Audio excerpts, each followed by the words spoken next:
and the English.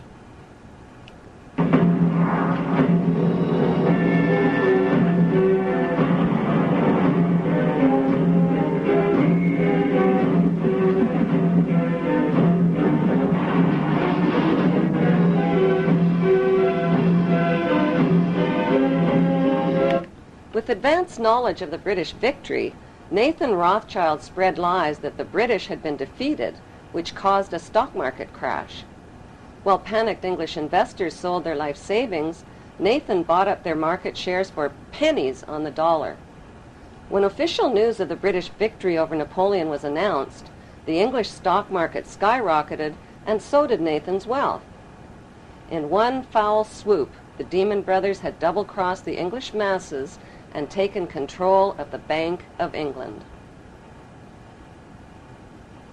Flaunting their stupendous wealth, the brothers went on a lavish spending spree. They bought mansions, fashionable clothes, and hosted extravagant parties.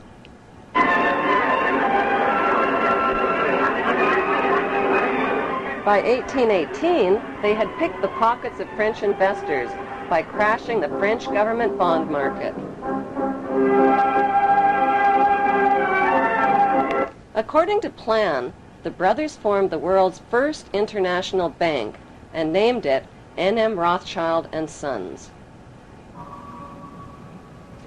The Pope became their most famous customer. The Catholic Church, which had financed the wholesale slaughter, torture, and looting of hundreds of thousands of Muslims during the Christian Crusades, were now doing business with the Demon Brothers. By 1823, the Rothschilds were guardians of the entire papal treasure and took over the financial operations of the Catholic Church.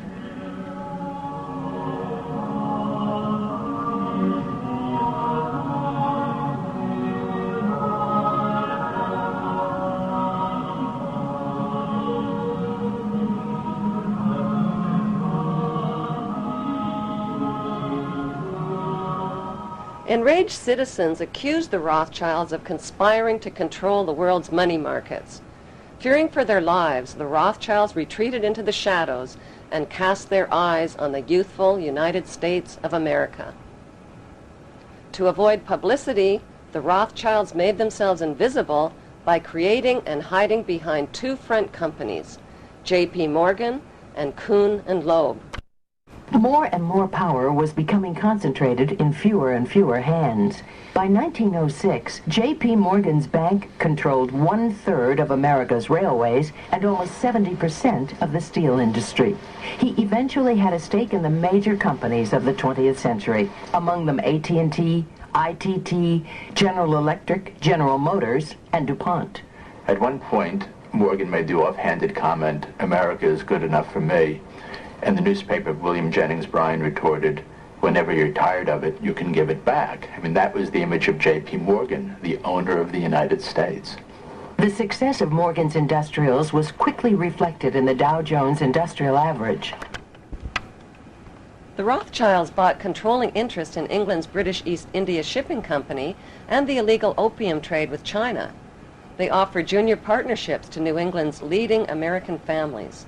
The Russell, Coolidge, Delano, Forbes, and Perkins families became fabulously rich, smuggling opium aboard their speedy clipper ships into China. In 1820, Samuel Russell bought out the Perkins Syndicate and ran the opium smuggling operation with his partner, Warren Delano Jr., who was the grandfather of President Franklin D. Roosevelt. The United States flag was designed after the British East India Company flag with 13 red and white stripes. Both flags copy the red and white striped sails of the Viking ships, which were the color standard for the tribe of Dan. Finally, Britain found a commodity that China would take: opium. Imported from India. Just a few chests at first, and then thousands. When the Chinese authorities tried to stop the opium trade, the British sent in their gunboats.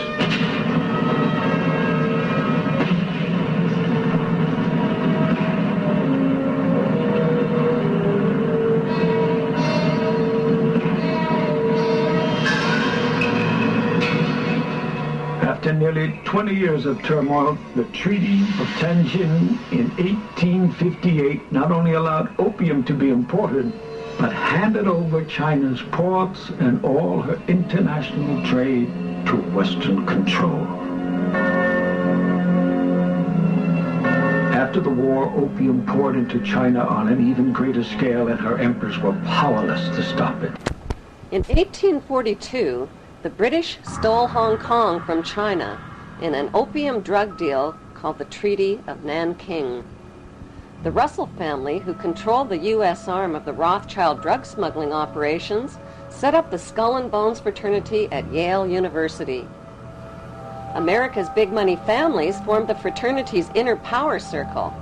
Taft, Russell, Schiff, Harriman, Bush, Warburg, Guggenheim, Rockefeller, Stimson, Weyerhaeuser, Vanderbilt, Goodyear, and Pillsbury were all members. These families intermarried over the generations to form America's big money aristocracy. Skull and Bones member Alphonso Taft catapulted his son, William Taft, right into the top job at the White House. President Taft's 17th Amendment to the United States Constitution guaranteed the right of big money insiders to hand-pick senators and buy control of the United States Senate. Today, the most influential members of the CIA, the U.S. government, and big finance are Skull and Bonesmen.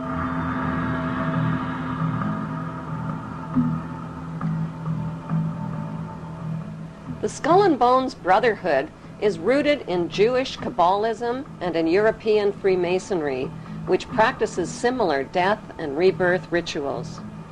Freemasons are blindfolded, symbolically slain with a noose around their neck, and lowered into an open grave. Once raised from the grave, they must look towards a light called the morning star. The Latin translation for morning star is Lucifer. The phoenix bird and double-headed eagle are important symbols in Freemasonry. In Egyptian mythology, the phoenix bird is a god who rose to heaven in the form of a star like Lucifer after his fire immolation of death and rebirth. Death and rebirth themes in satanic witchcraft are marketed to youth in movies like Harry Potter and Lord of the Rings.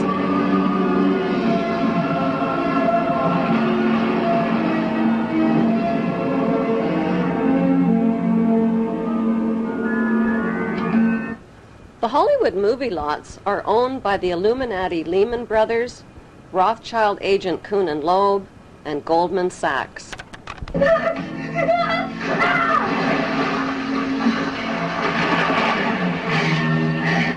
Freemasonry has a pyramid structure. The highest level is a 33rd degree Mason. Solomon's Temple in Israel was located at the 33rd parallel. Most Masons remain at the 3rd degree and provide a cover through their community charitable activities. The Illuminati at the top of the pyramid is the all-seeing eye. At the bottom are the unthinking, hardworking, law-abiding, tax-paying, God-fearing debt slaves called the Goyim, or sheep. Giuseppe Mazzini of Italy was a 33rd degree Mason who replaced Adam Weishaupt as head of the Illuminati in 1834. Mazzini was a member of the Italian Carbonari and created the Mafia's blood rituals and secret oath. He gave the dreaded Cosa Nostra the name Mafia. Mafia is an acronym spelling the names of the original mafiosa godfathers: M for Mazzini, A for Otto Riza, F for Ferti, I for Incendi, and A for Avaligmenti. The Mafia arrived on American shores in the 1890s with Illuminati financing to establish underground networks and the black market system. Mazzini appointed America's Albert Pike as sovereign pontiff of Universal Freemasonry and the coordinator of the Illuminati U.S. activities. Pike was a Tennessee Ku Klux Klan judicial officer. A known Satanist, Pike indulged in phallic worship and the occult. He wore a satanic Baphomet symbol around his neck and used his bracelet to summon Lucifer. Pike used the KKK to keep blacks out of the Masonic lodges. In August 1924, Imperial wizard Hiram Wesley Evans organized a parade of 40,000 Klan members down Washington's Pennsylvania Avenue to the Washington Monument.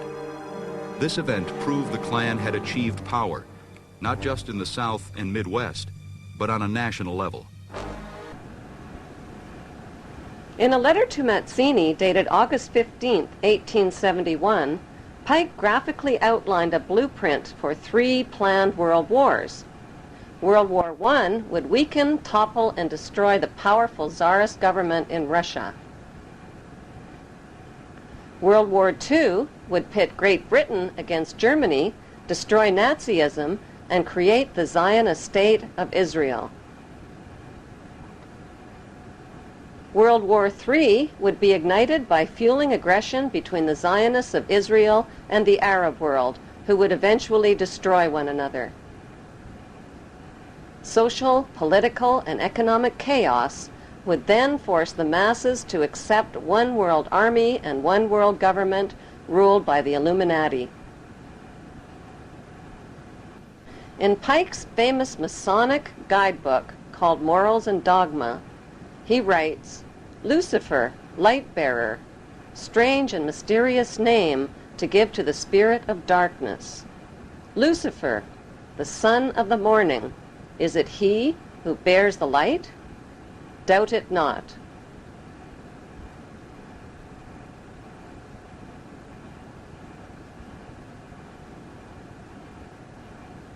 Albert Pike was a Confederate general in the American Civil War. The Rothschilds sent British agents to conspire with Pike and with U.S. politicians and provoke the rebellion that started the American Civil War.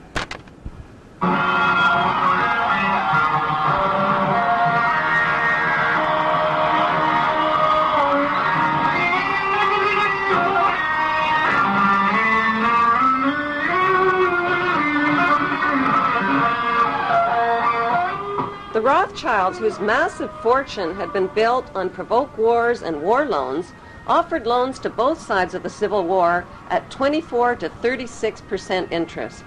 When President Abraham Lincoln tried to stop the loan sharks by issuing greenback dollars interest-free, a gunman with European connections named John Wilkes Booth shot him down in cold blood.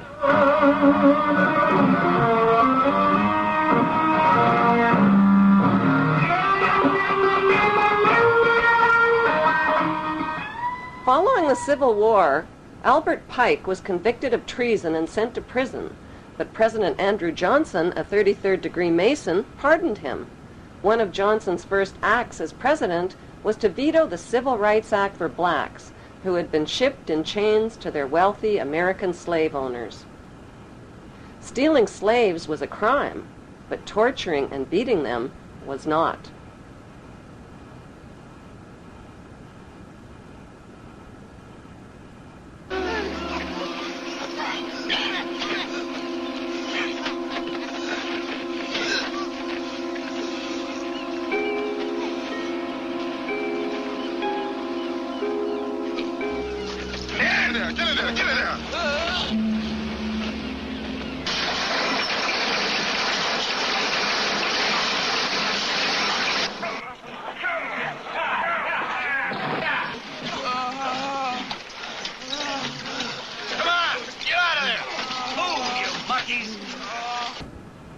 A statue of Albert Pike, a convicted traitor, Satanist, 33rd-degree Mason, and Ku Klux Klan racist, stands today in the heart of Washington, D.C. On the opposite side of America stands an honorary statue of Giuseppe Mazzini, the Illuminati mafia boss who put the letter M for Mazzini into the name Mafia.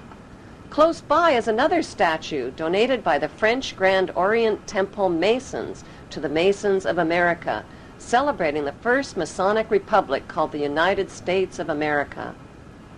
14 U.S. presidents, including George Washington, are known to be 33rd-degree Masons.